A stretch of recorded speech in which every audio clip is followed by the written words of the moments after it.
प्रस्तुति गायत्री परिवार सीतापुर। अगर आप हमारे वीडियो पर नए हैं तो हमारे चैनल को आज ही सब्सक्राइब कर लें। है ना।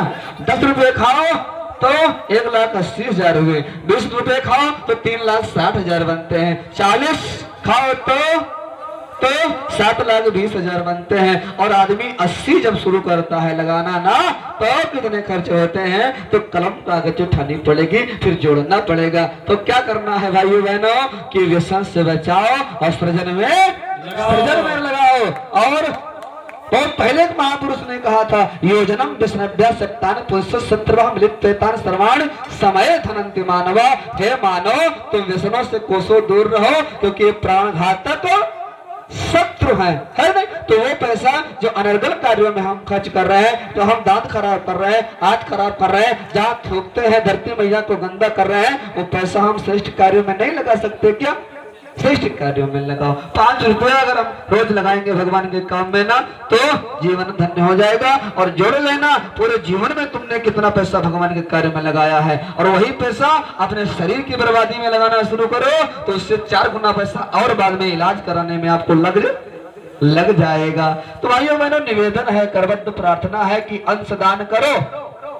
और अब माताएं बहनें क्या करें? माताएं बहनें हमने जैसे पहले बताया कि जितना आप भोजन बनाती हो, जितना भोजन बनाने में आप आटा और जो है चावल का प्रयोग करती हो, जो चीजों का प्रयोग करती हो, उतना ही थाली में लो।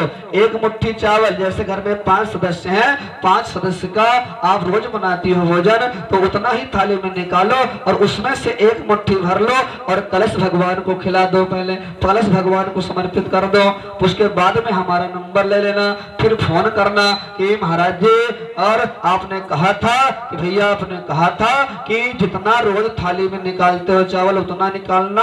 और उसके बाद में हमने 1 मुट्ठी निकाल करके कलश भगवान को समर्पित कर दिया, उनको दे दिया। फिर हमारी बिटिया भूखी सो गई, फिर हमारा बच्चा सूखा सो गया, ऐसा होगा? उतना ही, ज्यादा निकालने की आवश्यकता। 1 मुट्ठी कस करके चावल निकालो, 1 महीने में भर जाएगा। ठीक है, तो ये श्रेष्ठ कार्य है। जहां से कलश अवश्य ले जाएंगे माता बहने, अपना नाम अवश्य लिखवा देंगे, है कि नहीं? नाम लिखवा दें और क्या करें, कलश भगवान को, जैसे घर में 5 सदस्य हैं, तो आज से संकल्प कर लें कि एक भगवान है और भगवान को हम भी थोड़ा सा खिलाएं। और भाइयों बहनों, कहा गया है हमारे यहाँ धर्म ग्रंथों में, क्या कहा गया है? ये कहा गया है कि जो भगवान को खिलाए बिना खाता है, जो किसी को खिलाए बिना खाता है, वो पाप का भक्षण करता है। इसीलिए भाइयों बहनों, पहले भगवान को खिला दिया जाए।